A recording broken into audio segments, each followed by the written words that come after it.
ஆட்டம் 5 YouTube channel நேயர்களுக்கு அடியேன் உங்கள் சித்தப்பித்தனின் அன்பு கலந்த ஆத்ம வணக்கங்கள். நேயர்களே, இன்னைக்கு நம்ம கோவை மாவட்டத்தில் மிகவும் பழமையான சமாதிகளில் ஒன்றான 175 ஆண்டுகளுக்கு மேலாக பழமை வாய்ந்த திருமுடி தம்புரான் சுவாமிகள் ஜீவசமாதி பற்றி தான் பார்க்க போகிறோம். திருமுடி தம்புரான் சுவாமிகளோட இயற்பெயர் மற்றும் பூர்வீகம் பற்றி மிகவும் அறியப்படாத ஒரு சூழலாக இருக்குது. சுவாமிகள் திருச்சி மாவட்டத்தை சேர்ந்தவராக கருதப்படுறாரு. அந்த மாவட்டத்தில் ஒரு முறை மலைவாழ் ஒரு சித்தரான அப்பாவு என்கின்ற ஒரு மகானை தரிசனம் பண்ணுறாரு. அந்த மகானை பார்த்த நொடியிலிருந்து அவருடைய சீடராகணும் அப்படிங்கிற ஒரு ஆவலில் அவர்கிட்ட போய் அவருடைய விருப்பத்தை தெரிவிக்கிறாரு. அப்போ அந்த அப்பாவு என்கின்ற அந்த மலைவாழ் சித்தர் நான் கடந்து வந்த பாதையெல்லாம் நீ கடந்து வர்றது மிகவும் சிரமமான ஒரு செயல், அதனால் நீ இல்லறத்தை நோக்கி பயணம் பண்ணு அப்படிங்கிற ஒரு விஷயத்த சொல்லிவிட்டு அவர் போயிடுறாரு. இருந்தார் இவர் விடுவதா இல்லை, எங்கெங்கெல்லாம் போகிறாரோ அங்கெல்லாம் முடிந்த வரைக்கும் அவரை பின்னோக்கி போகிறார். இப்போ பழனியில் ஒரு முறை வச்சு அவரை நேருக்கு நேர் சந்திக்கிறார். அப்போவும் அந்த அப்பாவு சித்தர் இந்த திருமுடி தம்புரான் சுவாமிகள்கிட்ட உனக்கு இன்னும் நேரங்கள் காலங்கள்லாம் இருக்குது, என்னுடைய வழிமுறைகளை பின்பற்றுறது ரொம்ப சிரமம் அப்படின்னு சொல்லியிருக்காரு. சொல்லிவிட்டு அவரும் வேற ஒரு வழியை பார்த்து போயிடுறாரு. திருமுடி தம்புரான் சுவாமிகள் மீண்டும் அவரை ஒவ்வொரு இடமாக தேடி இறுதியாக இந்த மேற்கு தொடர்ச்சி மலையோடைய தொடர், அதாவது கோவை மாவட்டத்தில் தடாகம் பகுதியில் அமைந்துள்ள குருடிமலை என்கின்ற அந்த ஒரு முருகன் கோயில், பழமையான ஒரு கோவில் இருக்குது. அந்த இடத்துல அந்த அப்பாவு சுவாமிகளை சந்திக்கிறார். அப்போ கடைசியாக நீங்கள் எனக்கு இந்த தீட்சையை கொடுக்கலினா இந்த வாழ்க்கையை நான் இதுக்கப்புறம் நான் வாழ போகிறதில்ல அப்படிங்கிற ஒரு விஷயத்த சொன்னால அந்த அப்பாவு சுவாமிகளும் நீ இல்லறத்தில் ஒரு குழந்தையை பெற்றதுக்கப்புறம் நான் உன்னைய தேடி வருவேன்னு சொல்லியிருக்கார். அதே மாதிரி இவர் பின்பு இல்லறத்துக்கு திரும்பி ஒரு தகுந்த ஒரு பெண்ணை பார்த்து திருமணம் முடித்து அவருக்கு ஒரு குழந்தை பிறக்குது. ஒரு ஆண் குழந்தை பிறந்ததும் அந்த அப்பாவு சுவாமிகள் அவரை தேடி வரார்.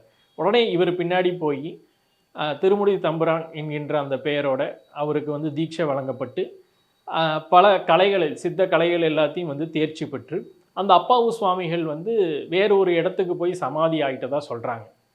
திருமுடி தம்புரான் சுவாமிகள் அந்த மேற்கு தொடர்ச்சி மலை ஓரத்திலே இருக்கக்கூடிய பெருமாள் முடி என்று சொல்லக்கூடிய ஒரு அடர்ந்த ஒரு காடு வனம் குகை இருக்குது. இப்போவும் அந்த பெருமாள் முடிக்கெல்லாம் நிறைய பேர் வருடம் புரட்டாசி மாதம்லாம் போகிறத ஒரு வழக்கமாக வச்சுருக்காங்க. அந்த இடத்துல மலைச்சாரலில் பல ஆண்டுகள் காலங்களாக தவம் பண்ணியிருக்காரு.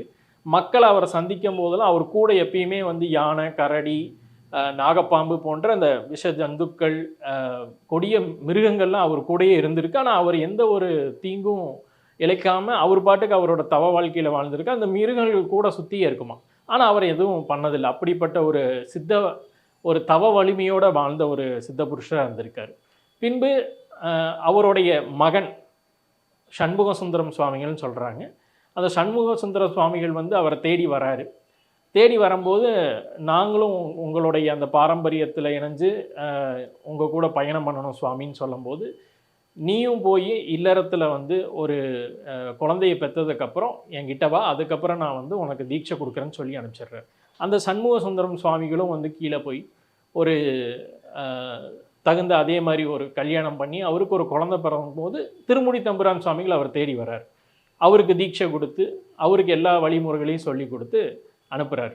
பின்பு இப்போ ஆசிரமம் அமைந்திருக்கு இந்த பகுதியில் சின்ன தடாகம் என்று சொல்லக்கூடிய பகுதியில் அவர் பல மக்களுக்கெல்லாம் மூலிகை வைத்தியங்கள், இந்த சேவைகள் எல்லாம் செஞ்சுட்டு வர்றாரு. அவங்க கஷ்டங்களுக்கும் கர்மாக்களுக்கெல்லாம் நல்ல ஒரு தீர்வை சொல்லிட்டு வந்துட்டு இருந்திருக்காரு. பிறகு 175 ஆண்டுகளுக்கு முன்பு வரக்கூடிய அந்த பங்குனி உத்திரம் என்று சொல்லக்கூடிய அந்த நிகழ்வுக்கு முந்தைய நாள் பங்குனி பூரம் அன்று அவர் ஜீவமுக்தி நிலை அடைஞ்சிடுறாரு. அவருடைய மகனான சண்முக சுந்தரம் சுவாமிகள், அவருடைய தீட்சா நாமம் சண்முகானந்த சுவாமிகள். அந்த சண்முகானந்த சுவாமிகள் தன்னுடைய தந்தைக்கு அங்கே ஜீவசமாதி வைக்கிறார். அதுக்கு முன்பே சுவாமிகள் குறிப்பிட்டிருக்கார், நான் இந்த தேதியில் இந்த காலகட்டங்களில் நான் இந்த ஓரையில் சமாதி அடைஞ்சிருவேன், என்னை இந்த மாதிரி ஒரு முறையில் நீங்கள் ஜீவசமாதி வைக்கணுங்கிற அந்த வழிமுறைகள்லாம் அவர்கிட்ட சொல்லியிருக்காரு.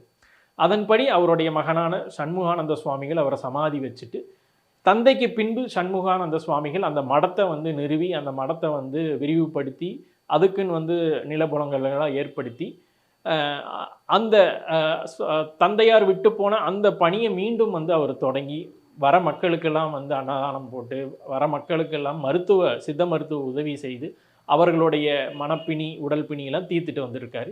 பின்பு ஒரு காலகட்டங்களில் அவரும் ஜீவசமாதி அடைந்த பின்பு அந்த ஊர் மக்கள்லாம் சேர்ந்து அவருக்கு சமாதி வைத்திருக்கிறார்கள். பின்பு அந்த மடம் வந்து திருமுடி தம்புரான் மடங்கிற அந்த ஒரு பெயர் நீக்கப்பட்டு சண்முகானந்த சுவாமிகள் வந்து அதை வந்து விரிவுபடுத்தினால அவருடைய மடம், அதாவது சண்முகானந்த சுவாமிகள் மடம் என்கின்ற ஒரு மடமாக விளங்கப்பட்டுச்சு.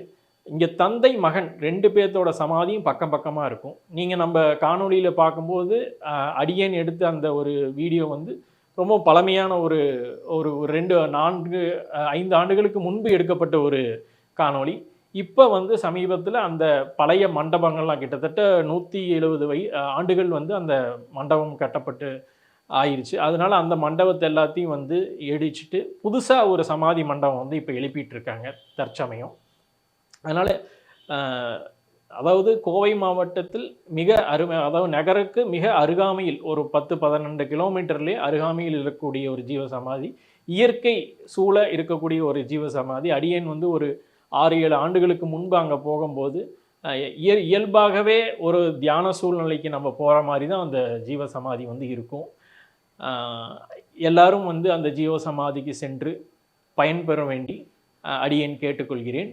ஒவ்வொரு வருடமும் பங்குனி மாதம் இந்த பூர நட்சத்திரத்தில் சுவாமிகளுடைய குரு பூஜையானது நடைபெற்று கொண்டிருக்கின்றது. சரி நேயர்களே, மீண்டும் அடுத்த பதிவில் உங்களை சந்திக்கும் வரை உங்களிடமிருந்து விடைபெறுவது உங்கள் கேமராமேன் ஹரிஹரனுடன் உங்கள் சித்தப்பித்தன். ஆத்ம வணக்கம். நன்றி.